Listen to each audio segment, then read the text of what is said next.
ouviu o sermão da manhã? Recomenda? É uma continuação daquilo que a gente viu pela manhã. E Jesus nos ensinou que o primeiro e maior mandamento é amar a Deus acima de todas as coisas, e o segundo, o próximo, como a nós mesmos. E é isso que nós veremos nessa noite. Um ano e uma vida marcada pela compaixão. Abra aí o texto comigo, eu estou em Lucas, lá no capítulo 10. Abra aí o seu texto. Hoje a nossa leitura é um pouco mais longa do que eu sempre faço, mas eu decidi pegar todo o texto para que tenhamos uma ampla compreensão daquilo que nós aprenderemos hoje. Eu convido os irmãos a se colocarem em pé, por favor. Lucas capítulo 10, a partir do verso 25.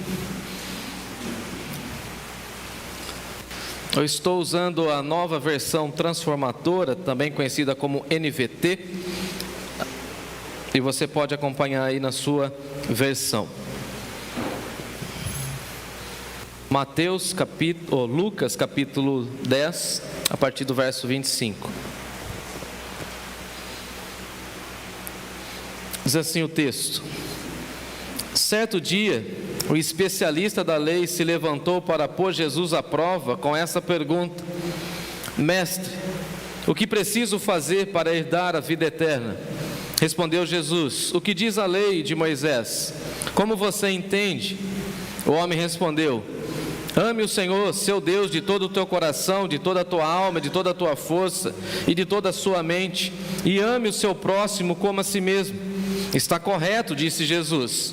Faça isso e você viverá. O homem, porém, querendo justificar as suas ações, perguntou a Jesus: quem é o meu próximo? Jesus respondeu com uma história. Certo homem descia de Jerusalém para Jericó, quando foi atacado por bandidos. Eles lhe tiraram as roupas, o espancaram e o deixaram quase morto à beira da estrada. Por acaso descia por ali um sacerdote. Quando viu o homem caído, atravessou para o outro lado da estrada. Um levita fazia o mesmo caminho e viu o homem também caído, mas também atravessou e passou longe. Então veio um samaritano e, ao ver o homem, teve compaixão dele. Foi até ele, tratou os seus ferimentos com óleo e com vinho e os enfaixou. Depois colocou o homem em seu jumento e o levou a uma hospedaria, onde cuidou dele. No dia seguinte deu 2 moedas de prata ao dono da hospedaria e disse: cuide desse homem. Se você precisar gastar a mais com ele, eu lhe pagarei a diferença quando eu voltar.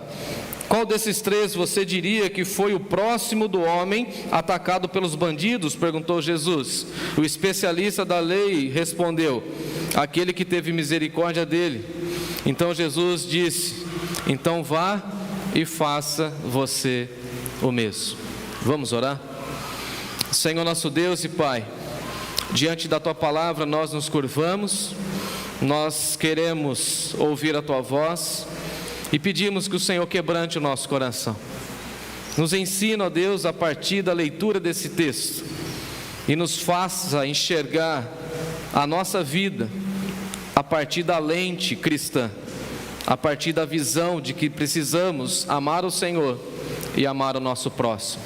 Que a nossa vida e o nosso ano de 2023 seja marcado pela compaixão, e que as pessoas possam ver em nós que somos seguidores de Jesus, porque queremos seguir os seus passos e viver como Ele viveu. Em Jesus nós oramos, em Jesus nós te agradecemos, e em Jesus pedimos a tua bênção. Amém. Amém. Tome seu assento, por favor.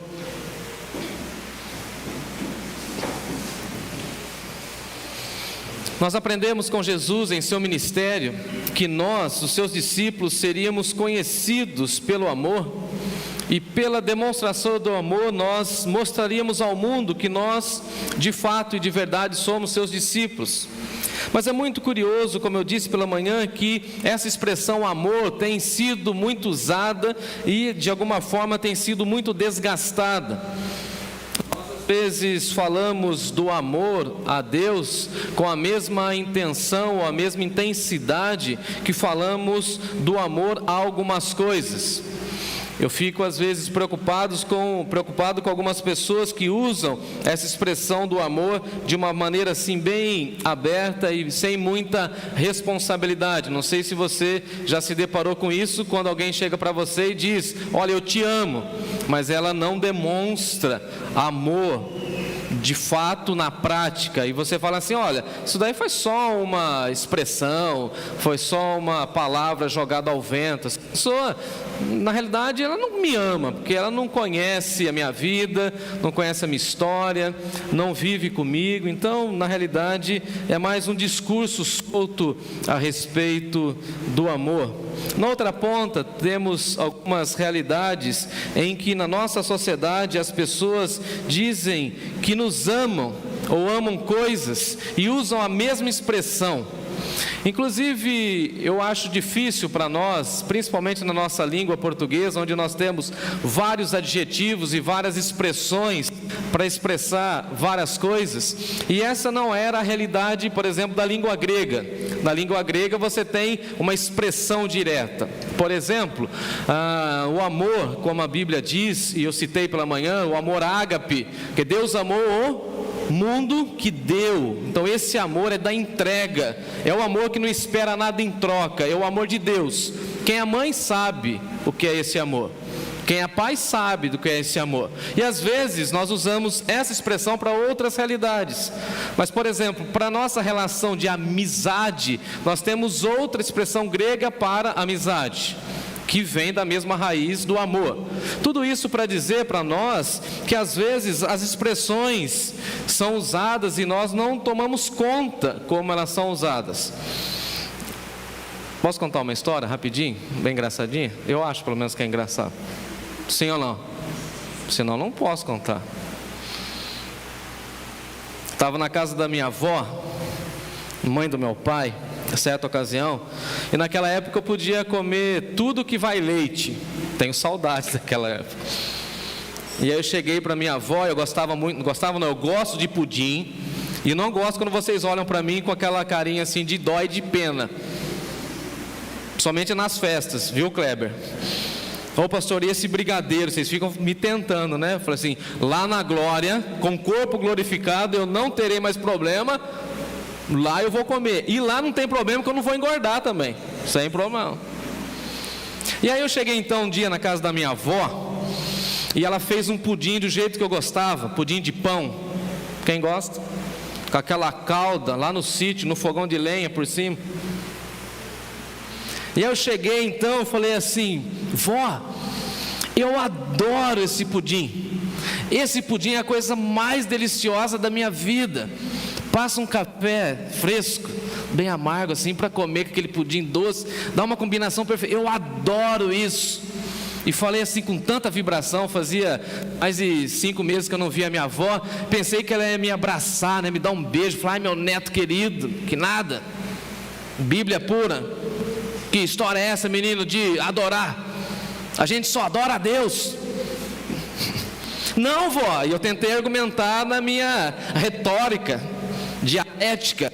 Não, eu não presto culto para o pudim. Não é adoração no sentido de me curvar diante dele. Eu gosto muito. Então ela falou assim: então diga que você gosta muito, mas não use essa expressão adorar para nenhuma outra coisa. Por isso que quando alguém pergunta: o que você gosta? Eu falei: eu gosto de determinada coisa, mas eu não adoro nesse sentido.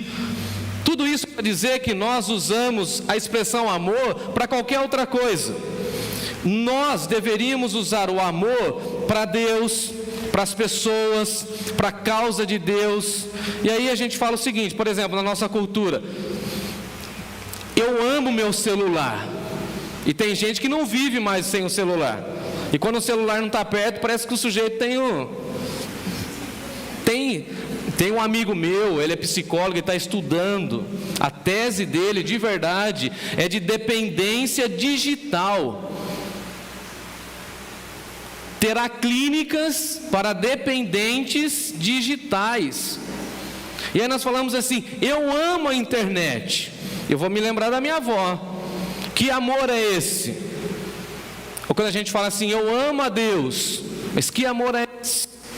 Então eu quero olhar para vocês e com vocês nesse texto, para a gente entender isso, porque a nossa sociedade, querendo trazer um pouco de autoestima para as pessoas, fala o seguinte: ame a si mesmo, dedique amor a você. E a gente vai para a academia, tira foto, fala assim: estou me amando, me cuidando. A gente vai cortar o cabelo, a gente vai fazer luzes, a gente vai fazer qualquer coisa, fala: estou me amando. E a pergunta é: se você não ama a Deus, se você não tem uma real relação com Deus, você não vai conseguir amar o próximo. Se você não se ama, você não consegue amar o próximo, porque você não pode oferecer aquilo que você não tem.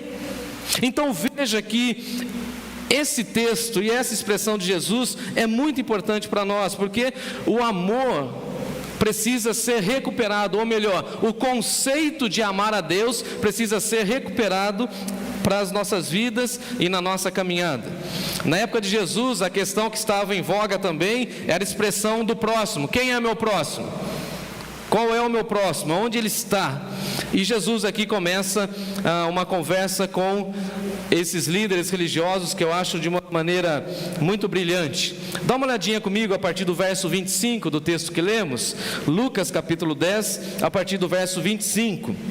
O texto vai dizer para nós que certo dia um especialista da lei se levantou para pôr Jesus à prova com essa pergunta. Veja que eles não estão preocupados com aquilo que Jesus vai ensinar, mas ele quer colocar Jesus à prova, assim como eu disse pela manhã, eles queriam fazer então Jesus cair numa armadilha. E a pergunta deles é muito interessante: mestre, o que eu preciso fazer para dar a vida eterna? E essa na realidade é a grande pergunta da humanidade. E muitas pessoas erram e caem nesse ponto porque pensam erroneamente que podem fazer alguma coisa para herdar a vida eterna. A gente lê essa pergunta e parece que ela escapa dos nossos olhos e a gente não vê o que de fato está por detrás dessa pergunta. Dá uma olhadinha: o que eu posso fazer para herdar a vida eterna? O que eu posso fazer? O que você pode fazer para herdar a vida eterna? Um sonoro? Nada. Você não pode fazer nada, porque vida eterna é presente de Deus, é Deus que te ama, é Deus que te concede, não é você que ganha a vida eterna. Até algumas pessoas falam assim: eu me converti. Não, você foi convertido. Não é que eu me converti, eu não tenho poder em mim. Você foi convertido, você era uma ovelha perdida e Ele te encontrou. E o que Jesus está mostrando para ele é o seguinte: olha, não existe essa proposta do que você pode fazer para herdar a vida eterna. Você não pode fazer nada.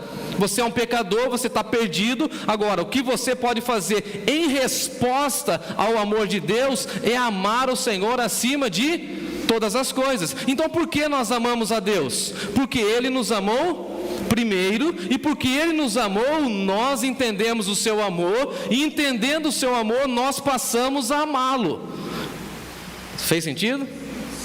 Então nós não amamos a Deus sem que Ele primeiro derrame o seu amor sobre o nosso coração. E por isso, amados irmãos, nós não podemos usar essa expressão amor de uma maneira leviana.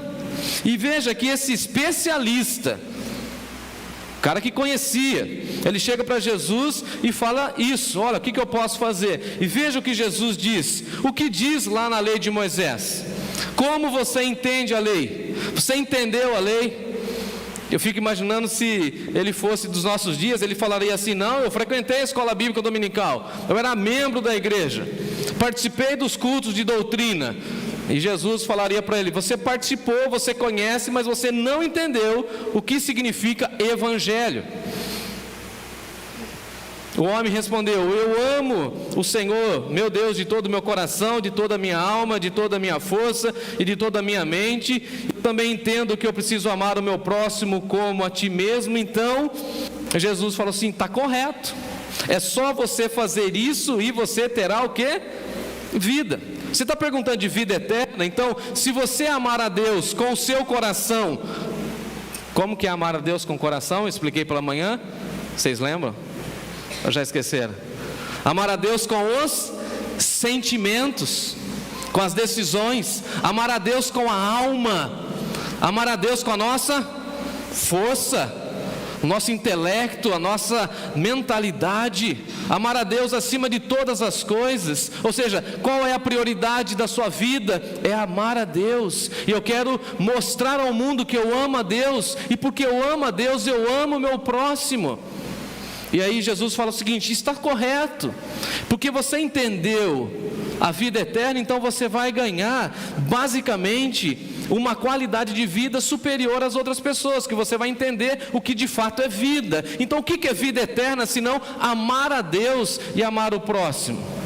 Faz isso e viverás. Agora veja que interessante, ele sabia a resposta? Não. Ele praticava? Sim ou não? Não. Tem muita gente que conhece a palavra de Deus, conhece? Vive. O que Jesus está falando é o seguinte: coloque em prática e você vive. Não adianta a gente saber o conceito, não adianta a gente decorar a doutrina, mas se a gente não fizer com que isso invada o nosso coração, não adianta nada a gente gastar 20, 30, 40, 50 anos na igreja, se a gente não aprende a amar a Deus acima de todas as coisas. Não adianta a gente investir em leitura, tempo, ouvindo sermões, se tudo isso não se transforma num amor a Deus e um amor ao próximo. Se a gente não se torna mais compassivo, se a gente não se torna mais amoroso, eu diria, se a gente não se torna mais humano, numa sociedade tão desumana como a nossa. Faz isso e você terá vida. Quer herdar a vida eterna? Quer entender o que é vida eterna? Então ame a Deus. Você conhece esse conceito? Aí o rapaz olha para Jesus: conheço. Então pratica. Tem um amigo que ele falou o seguinte: ô Jefferson, eu tenho habilitação de carro e de moto. Eu falei: mas eu nunca vi você dirigindo. Ele falou: eu tenho habilitação. Eu falei: eu sei. Estão fazendo mutirão e não poupar tempo. Vai lá renovar, senão você vai perder. E por que você não dirige? Ah, por causa disso. Aí eu fiz uma pergunta para ele: se a sua esposa cair doente, tiver um piripaque lá, der um desmaio, você tem que chamar quem? Ele falou: vou te ligar, é claro que eu vou te ligar. Eu falei: mas você não tem habilitação? Eu falei: tenho habilitação. Você sabe dirigir? Sei, mas eu não tenho prática. Tem muita gente que conhece a Bíblia, mas não põe em prática. Sabe que tem que amar a Deus, mas não ama a Deus. Sabe que tem que amar o mundo, o próximo, mas não ama o próximo. Sabe os conceitos. Agora, só saber os conceitos não nos leva para a eternidade. Inclusive, eu creio que o inferno está lotado de gente que conhece a Bíblia, a partir do primeiro, do rebelde, que a gente nem vai citar o nome dele, não vamos dar crédito para ele não. O rebelde conhece mais Bíblia do que nós, mas ele está na onde? Condenado.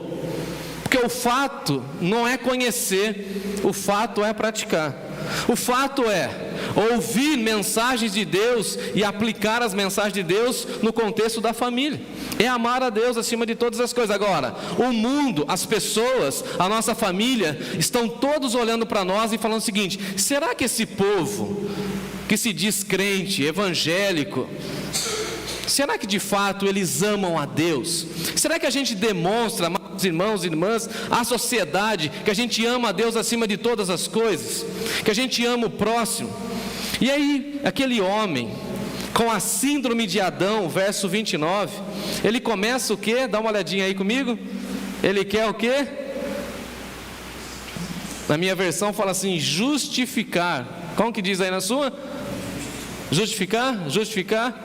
Ele começa a se justificar, porque Jesus coloca ele contra a parede. Você quer a vida eterna? Então ama.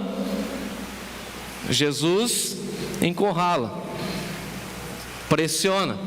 Ao invés dele falar como Davi: na verdade eu sou pecador, Eu conheço a Bíblia, mas eu não pratico. Eu conheço as Escrituras, mas eu não vivo. O que ele começa a fazer? A encontrar desculpas. Você conhece gente assim? Que vive com uma lista de desculpas? Na verdade, você conhece? Aí você chega para a pessoa e fala assim: mas por que você é assim? Por que você age assim? Não, pastor, é que você não conhece a minha história. Você não sabe por que eu passei. Você não sabe de onde que eu vim.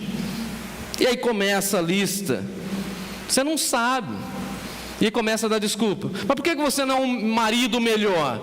Não, pastor, é que você não conhece a minha esposa. Não estou falando da sua esposa, estou falando de você. Por que você não ama a Deus no contexto do seu trabalho? Não, é que você não conhece meu chefe. É que você não conhece meu pastor, o meu filho, o meu vizinho. E aí a lista de desculpas é quilométrica. E ninguém quer assumir a culpa, a verdade é essa. E por isso que particularmente eu tenho valorizado e gostado de andar com gente que fala assim: não, eu sou pecador, eu sou terrível. Dia desses eu frustrei uma pessoa, quando ela chegou para mim e falou assim: Jefferson, eu acho você uma pessoa incrível. Começou a me elogiar, sabe? Eu falei: nossa, nem eu sabia que eu era tudo isso. Falou, aí começou a elencar lá um monte de coisa assim: você é bonzinho, você é não sei o que, não sei o que. Nem vou olhar para minha mãe, né? Vou olhar só para a Beth ali. Eu falei: você pensa tudo isso? Eu penso. Eu falei: mas você está errado. Por quê? Eu falei: eu sou um pecador. Eu erro, eu vacilo, me sinto mal. Sério. Ela falou assim: estou frustrada. Eu falei: você não entendeu o Evangelho, que pena. Sou igual a você. Porque a gente tem essa mania de achar que as pessoas são melhores do que nós, e não são. E por isso que o Evangelho coloca a gente na mesma baila e fala o seguinte: somos todos nós nivelados pelo pecado. Sim, todos nós somos pecadores. Não há um justo sequer na face da terra. Todos pecaram e todos precisam da graça de Deus. E também a graça de Deus, o amor de Deus nos nivela. Graças a Deus por isso. Qual que é a nossa categoria? De salvos, remidos pelo sangue de Jesus, vivendo na graça. E porque fomos alcançados, a gente ama a Deus acima de todas as coisas, a gente ama o nosso próximo. E a gente para então de ficar falando desculpas e mais desculpas. Lembra a época da pandemia, quando a gente usava máscaras? Por exemplo, o Kleber está usando por conta de uma questão de saúde. E a gente vai usando as máscaras. E a pergunta é: como é o seu coração? Como está o seu coração? Ou quem é você de verdade? Quem aqui já tomou multa de trânsito? Quem? Levanta a mão aí, pecadores. Assuma. Tem uns que só dão risada. Fazia muito tempo que eu tomava multa. Bom, eu sou do interior, sou caipira, eu não gosto de cinto de segurança, pasmem, não gosto de cinto de segurança. Tomei umas 15 multas, depois de doer muito no bolso, eu falei: agora eu preciso usar cinto. Porque na minha cidade, eu não usava cinto e não uso cinto, na minha cidade de origem. É um perigo, né? Meu pecado. Eu confesso o pecado, sem problema nenhum. Aí, resolvi, falei: não pago mais multa. Eu não. E estou andando devagarzinho agora, é uma luta para mim. Ando dentro do limite. Mas aí na virada do ano, no Natal, eu fui para ver minha mãe. E chegando à minha cidade, lá é 80 por hora. E tinha um guardinha com um negocinho na mão assim. Acho que ele estava me esperando, não é possível. Tá todo mundo devagarzinho. Eu falei: mas que esse povo tá devagarzinho? E ele foi lá com um negocinho, tirar uma foto. Parece a placa, meu rosto. Aí a minha esposa, ao invés, estou brincando, tá? De pegar a multa e guardar na gaveta e falar para mim outro dia, cheguei em casa todo feliz, animado. Falou: chegou uma multa aí para você. E foi você que estava dirigindo.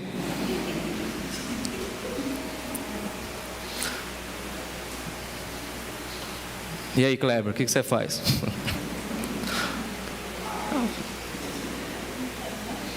Pago, né? Vou ter que pagar. Comecei o ano bem, né?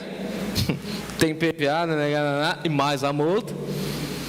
E aí a frustração do meu filho. E eu falei, aproveitar essa frustração e vou ensinar para ele o evangelho. Papai, estou arrasado. Ele é dramático como eu, né? Não acredito que você tomou a multa. E aí começa. Porque para o meu filho, a minha figura é de um herói. Eu não posso errar. Eu falei assim, deixa eu mostrar para ele que eu sou humano. Foi meu filho, sabe o que aconteceu? Eu estava com muita pressa. E era 80, eu estava um pouquinho acima de 80, quase 90. E o cara me pegou. E ele tem prova. E agora, papai? Eu falei, agora eu tenho que reconhecer. Estava fora, tenho que pagar a multa. E você está vendo que eu sou uma pessoa comum. Eu também erro. Aí ele olhou para mim assim com uma cara de decepção. Eu falei, que pecador que você é, hein? Eu falei, é isso mesmo. Porque a gente precisa ter essa noção que nós somos pecadores, mas nós não gostamos quando as pessoas dizem isso para nós. Aí a gente cria uma imagem em volta das pessoas que se torna irreal. Deixe todo mundo ver que você é pecador, porque mais pecador do que eu e você não existe. Agora nós somos nivelados. Agora, quando a gente entende que nós precisamos amar a Deus e amar o próximo, a gente para de falar desculpas. Eu poderia falar o seguinte para o meu filho, sabe o que é? Eu estava com muita pressa, eu estava com vontade de ir no banheiro, eu estava com vontade de chegar logo para comer o frango, eu estava com... Entendeu? A gente precisa parar de desculpa, porque assim, quem convive com a gente sabe se a gente ama a Deus ou a gente não ama a Deus. É verdade ou não é? Quem anda com a gente sabe se a gente tem um coração temente ou se a gente é falso. E aí Jesus conta essa história e fala o seguinte, olha, descia um homem de Jericó para Jerusalém, e ele estava descendo, e ele foi então assaltado. Os bandidos roubaram tudo nele, bateram nele, esfolaram o sujeito. O Lucas vai dizer, e veja que Lucas é médico, hein? O médico vai dizer o seguinte para nós, ele estava semi-morto, quase morto. Sabe o que aconteceu? Tinha um sacerdote indo para o templo. O que a gente espera de um sacerdote, gente bonita? Se tem alguém que tem que parar, quem que é? É o sacerdote, né? E não é ele que faz a mediação entre as pessoas e Deus? Trazendo para o nosso contexto, se tem alguém que tem que parar, é o pastor, o missionário, não é assim? O sujeito está ali, no fio. O sacerdote passa, e as versões antigas dizem que ele passou de largo, ele deu a volta. O levita, que estava lá no templo, com a sua violinha, passou de largo. Ninguém deu a mínima para o cara que estava quase morrendo. Veja que desumanidade. O sacerdote ia falar o seguinte, não, eu estou atrasado porque eu tenho um culto. O levita ia falar assim, não, eu tenho ensaio na igreja. A pergunta é, está todo mundo com pressa e tem um sujeito à beira do caminho, agonizando e precisando de uma demonstração do amor de Deus. E agora essa é a pergunta, se nós amamos a Deus, por que a gente não vê e não encontra e não ampara as pessoas que estão ao nosso redor? Então quem que é o próximo? Aquele que está próximo, simples assim. Na minha geração, por exemplo, eu vi muitos dos meus amigos querendo ir para a África uma época. Não sei se viveram essa realidade de missões. E aí eu fui vocacionado muito cedo, e eu vi os meus amigos, não, quero ir para a África. Aí veio uma pessoa da África lá na nossa igreja e contou algumas histórias, e eu fiquei muito empolgado, mas desde sempre tinha dificuldade com algumas coisas de alimentação. Eu falei, Deus, e agora? Aí Deus falou, não, você não vai ser missionário, você vai ser pastor, você vai ficar na cidade e vai ser um missionário urbano. Eu falei, tá bom, Senhor. E aí alguns meus amigos, eu quero ir para a África, quero ser uma bênção lá na África. E eu ficava olhando para o cara, falando, mas aqui você não faz nada, mas você vai ser uma bênção na África. Você não limpa o seu quarto, você não toma conta da sua vida, você dá trabalho para sua mãe, mas você vai ser uma bênção lá na África. A gente às vezes está preocupado com a guerra lá na Ucrânia, lá no Irã, mas a gente não vê pessoas chorando do nosso lado, no nosso contexto de trabalho. A gente não percebe que tem pessoas deprimidas do nosso lado, mas a gente está preocupado com aquilo que está acontecendo do outro lado do mundo. E vem Jesus e fala o seguinte: vá atrás do seu próximo, porque se você diz que ama a Deus e não vê o próximo, você é mentiroso. Tenho dito. Não adianta nada, Jefferson, você pregar na igreja e não atender e acolher as pessoas. Você também é mentiroso. Não adianta a gente falar que ama a Deus, que deseja cantar para Deus, servir a Deus, se a gente não tem olhos para as pessoas que estão ao nosso redor. E a minha pergunta: quem é o seu próximo? Quem está do seu lado? Quem que é o seu próximo? Dá uma olhadinha do lado. Sua família, a sua igreja. Agora a pergunta é: você ama o seu próximo? Você se preocupa com o seu próximo? Você tem compaixão do seu próximo?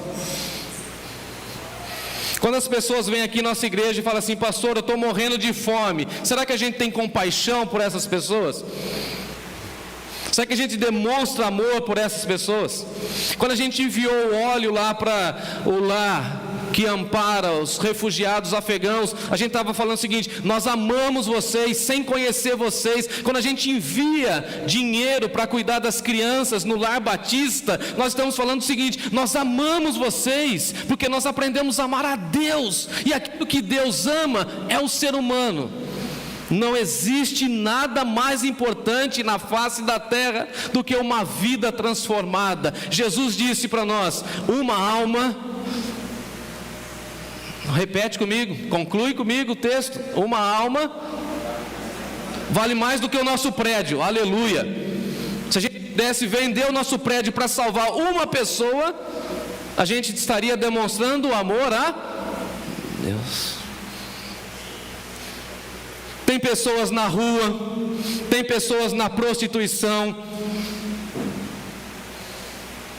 tem meninos, e é triste isso, mas tem meninos e meninas trocando de sexo. Tem crianças se matando nas escolas, e a gente diz que a gente ama a Deus. O nosso bairro, a nossa região da Zona Norte está mergulhada nas drogas. E a pergunta é: quem ama a Deus? E quem ama o próximo? Porque se a gente ama a Deus e ama o próximo, desculpe a minha clareza, põe no bolso e oferta para missões. Fala amém. A gente se empenha mais na igreja. Se a gente ama a Deus e ama o próximo, a gente vai cuidar das crianças, porque nós todos aqui somos adultos, amém? E as crianças? E a minha pergunta é: se nós não cuidarmos das crianças, quem vai cuidar dessas crianças? Quem? Quem é o nosso próximo, se não 13 crianças que encontram refúgio e abrigo em nossa igreja? Quem? Se a gente não ensinar música, Vanessa, para essas crianças, lá fora eles vão aprender outras qualidades musicais que não tem nada a ver com o temor a Deus. Se a gente não orar pela nossa cidade e cuidar da nossa cidade por meio da oração, quem vai cuidar? Eu lembro de Jesus, quando ele está na montanha, ele avista Jerusalém, lembra? Ele fala assim: Jerusalém, Jerusalém, quantas vezes eu quis ajuntar vocês como uma galinha faz com seus pintinhos. Eu quis arrebanhar vocês debaixo das minhas asas. Quantas vezes? Mas vocês de Jerusalém mataram os profetas. Se fosse nos nossos dias, Jesus lá no pináculo da prefeitura, do Paço Municipal, olhando para Sorocaba e falando: Sorocaba, Sorocaba, quantas vezes eu quis reunir vocês, sorocabanos perdidos, mas vocês deram as costas para mim.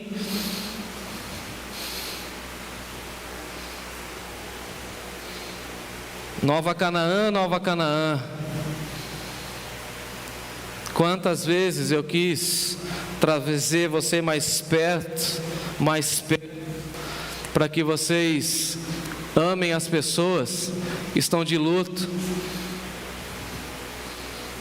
que vocês amem as pessoas que estão chorando pelo desemprego, que vocês amem as pessoas que estão na beira da vida, sem nenhum amparo de ninguém.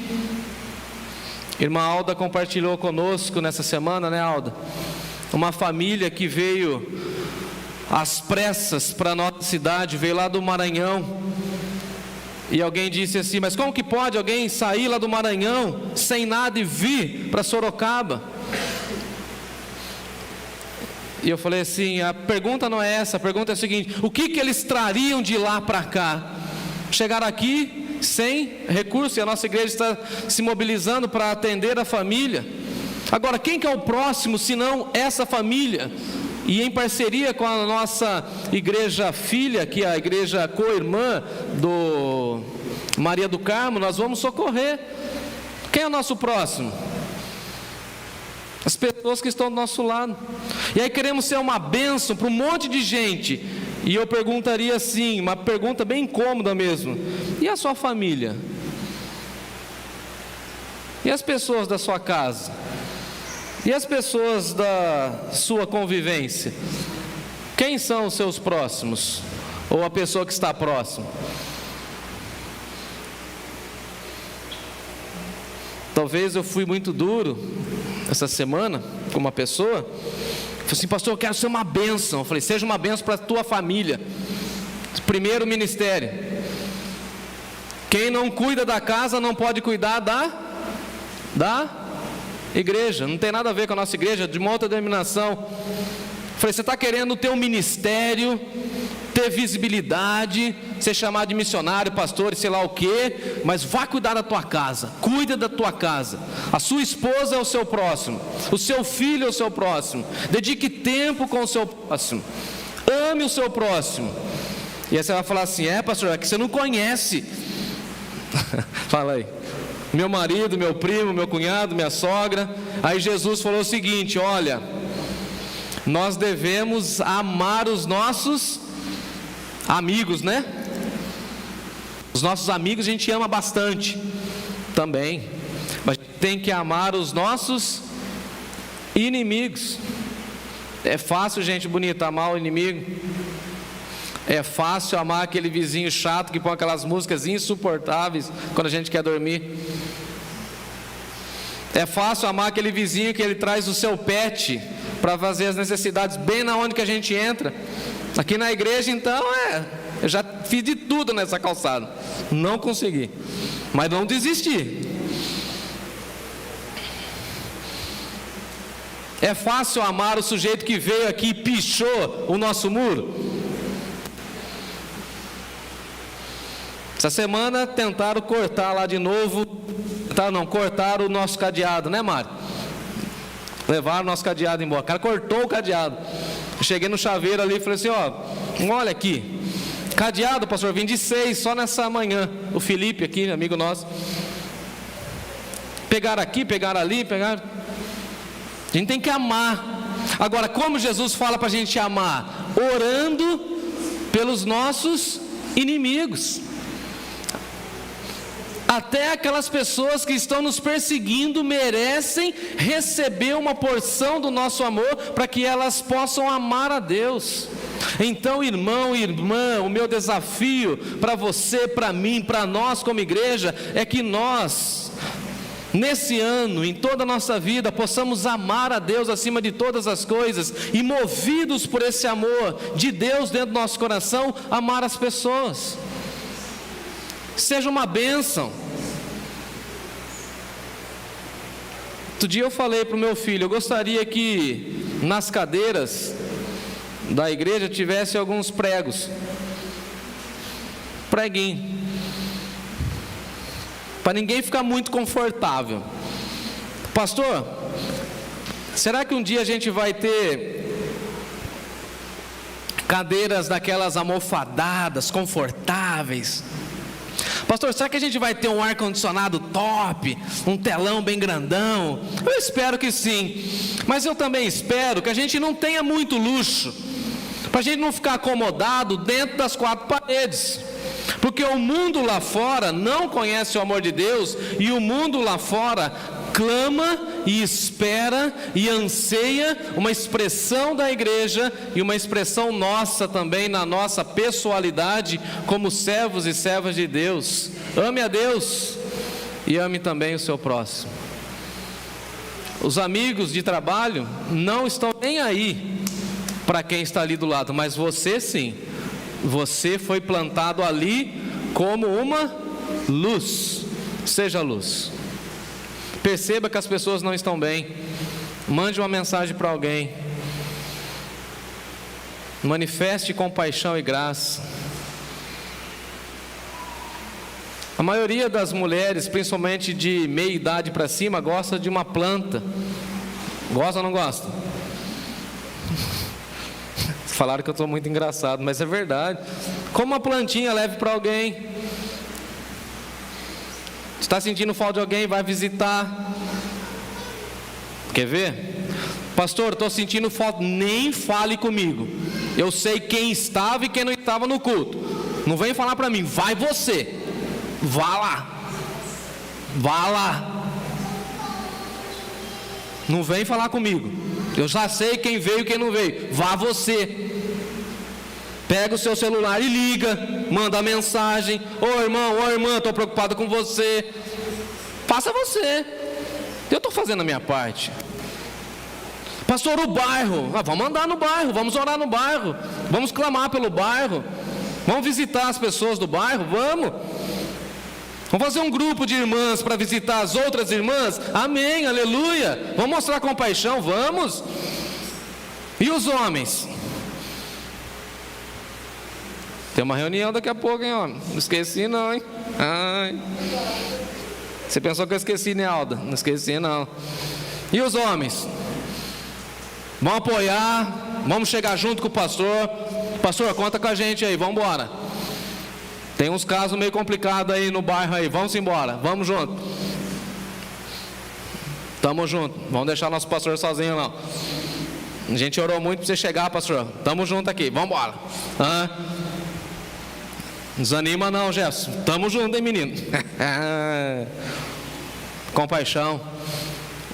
Por exemplo, um dia que a Marilise chegar aqui, dê um abraço nela. Ela vai ficar brava, mas eu vou falar isso. Ela passou as férias inteiras cuidando da nossa tesouraria depois da saída do Fábio, para colocar tudo em ordem. E nós queremos manifestar compaixão com a pessoa do outro lado do mundo. Chega para ela e fala assim, parabéns pelo seu trabalho. Dá um beijo nela e fala assim, que trabalho espetacular. Irmão Marcelo tem tanta coisa para fazer e se preocupa em fazer os ofícios, cuidar da ata. Obrigado, irmão. Obrigado por vocês músicos que vêm aqui ensaiar, passam horas ensaiando. Vanessa e eu ficamos ali durante a semana inteira tricotando qual música a gente vai colocar, qual que vai ser legal, qual que não vai e tal. Valorize. Tenha compaixão com aquelas pessoas que estão do seu lado. Esse sermão é aquele que você falou assim, esse dia eu não queria estar lá na igreja, mas você está. Eu estou olhando para você assim, eu preciso parar, mas eu não quero parar. Quem é o seu próximo? Ou a pergunta mais incômoda, você vai ser como o sacerdote que cortou a volta? Você vai ser como o levita que estava muito preocupado e deu a volta? Ou você vai ser o samaritano? Interessante isso. Jesus escolhe quem? O samaritano. E dentro da leitura bíblica, nunca que o samaritano ia fazer isso. O que o samaritano faz? Ele pega o azeite dele, a água do cantil dele, vai lá e dá na boquinha do sujeito. Falou, você está morrendo, sujeito? Estou morrendo, quase morto. Vim aqui fazer respiração boca a boca, você vai viver. Amor ou não? Beijar a boca de quem você conhece é uma coisa, hein? Outro dia um motoqueiro sofreu um acidente lá, eu tô lá, o cara falou assim, Tinha 5 homens em volta do sujeito. Quem que vai fazer boca a boca no cara? Falei, ai meu Deus, eu sou o único cristão aqui, e agora? Acho que minha mulher vai pedir divórcio, né? E agora? Passa álcool gel. Bem na hora que eu ia chegar lá, eu escuto cara, o resgate. Vamos fazer massagem, igual o França ensinou para nós aí. Quem é da brigada de incêndio? Plá. Eu vou ver aquele rapaz nunca mais, talvez. Mas ele vai lembrar sempre que alguém parou, ligou, chamou. Compaixão. E ele pega, o samaritano pega o rapaz, leva para o hotel. Vamos imaginar hoje, leva no Ibis. Paga 2 diárias. Quanto custa a diária do hotel aí? Quem fica em hotel? Quem viaja? Quanto? Chuta aí comigo. R$200? Quanto? Mais ou menos, 250. Vamos colocar 500 conto hoje. Ele vai lá, paga 500 conto e fala o seguinte pro cara: eu não conheço esse rapaz aí. Ele nem tem CPF, RG, nem nada. Foi assaltado pelos bandidos. Tá aí. Quando eu voltar, se ele consumir alguma coisa do frigobar, põe na minha conta. Se ele pedir uma pizza a mais, põe na minha conta. Vou pagar. Agora a pergunta é: esse samaritano conhecia? Não conhecia. Mas ele demonstra o amor porque ele conhece o amor de Deus. E quando a gente conhece o amor de Deus, a gente não fica escolhendo a quem nós iremos amar. Ficar selecionando as pessoas que a gente deseja amar, isso não é de Deus. Ame quem Deus colocar no seu caminho. E você vai falar assim: mas ela não merece, você também não merece, meu irmão, minha irmã. Ame. Mas é uma pessoa assim assado, não importa, ame. Porque se você fizer isso, diz aí o texto no verso 37, que Jesus fala assim: aí sim você tem a vida eterna. Quer a vida eterna? Ama a Deus e ama também o teu próximo. Quantas e quantas pessoas estão aguardando a nossa ação amorosa? E a gente pensa às vezes que é uma questão assim muito gigantesca. Estou concluindo a minha fala. Talvez um abraço, ou não? Um abraço, uma oração, uma ligação, uma visita no portão. Na época mais aguda da pandemia, vocês vão se lembrar, Natália e eu colocávamos as nossas máscaras, íamos na porta das casas. Ô irmão, tudo bem? Estou com saudade, vim trazer uma revistinha, uma coisa simples. Mas quantas pessoas falam: pastor, que gesto que a igreja fez. Compaixão. Compaixão. Jesus olhava a multidão com compaixão. E a gente precisa olhar para a nossa cidade mas a gente quer descer a lenha, falar dos problemas políticos, reclamar disso e daquilo. E as crises da nossa cidade serão oportunidades para a gente falar do amor de Deus, demonstrar o amor de Deus e cuidar das pessoas que Deus coloca na nossa caminhada, sem selecionar.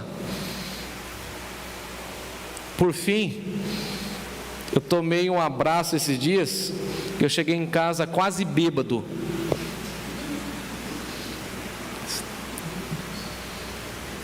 Dei uns papelões na casa pastoral, João Martini Filho, 778, não nessa rua próxima. Estava cuidando lá, deixei umas caixas de papelão, passou um rapaz lá, com carrinho de reciclagem. Ô moço, posso levar? Pode sim, tem mais algumas coisas aqui. Você quer? Quero. Você deixa eu tomar água? Toma água. Você tem comida? Tem uma cesta básica. Tá, não sei o que, vai. Ele leva um monte de coisa embora. E naquele dia ele estava ação. Perguntou meu nome. Aí o vizinho lá falou: pastor, você é pastor? Sim, senhor. Bom, passou alguns dias, estou parando aqui na porta da igreja, cedinho. 8 horas da manhã, tal, tranquilo, vim trabalhar, roupinha limpinha, arrumadinho, cheirosinho. Se aparecer alguém para eu atender, vou estudar. Vem vindo um cara com um carrinho de reciclagem lá na esquina. E ele me mira. E eu dou uma disfarçada assim, né? Falei, será que é hoje? Ele falou, não foge não, que eu quero te dar um abraço.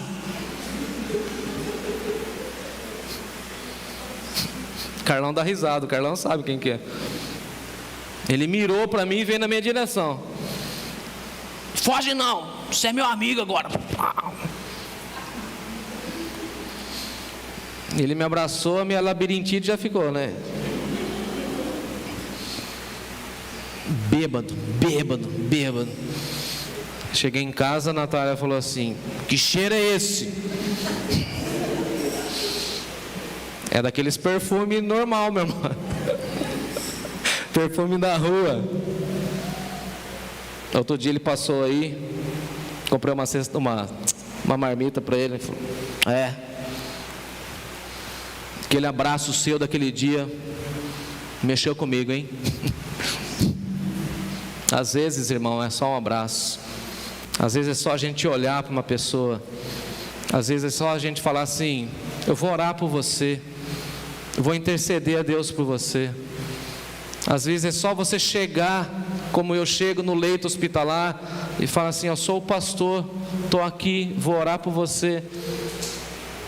É só você imprimir o currículo de alguém que está sem emprego. É só você subir o currículo de alguém numa plataforma de emprego, como nós fizemos dia desses atrás. É só isso. É só você mandar uma mensagem e falar assim, meu irmão, minha irmã, eu te amo. Você conhece gente que está doente? Você conhece gente que está desesperado? Você conhece pessoas que estão depressivas? Você conhece pessoas que estão ansiosas? Você conhece pessoas que estão desanimadas? E a pergunta é, se você ama a Deus, o que você vai fazer com o teu próximo?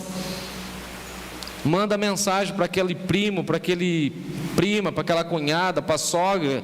Resolva aquela situação. Ah, pastor, você não conhece. Não conheço mesmo não. Eu também tenho os meus. Ame o teu próximo. Que Deus nos ajude. Amém.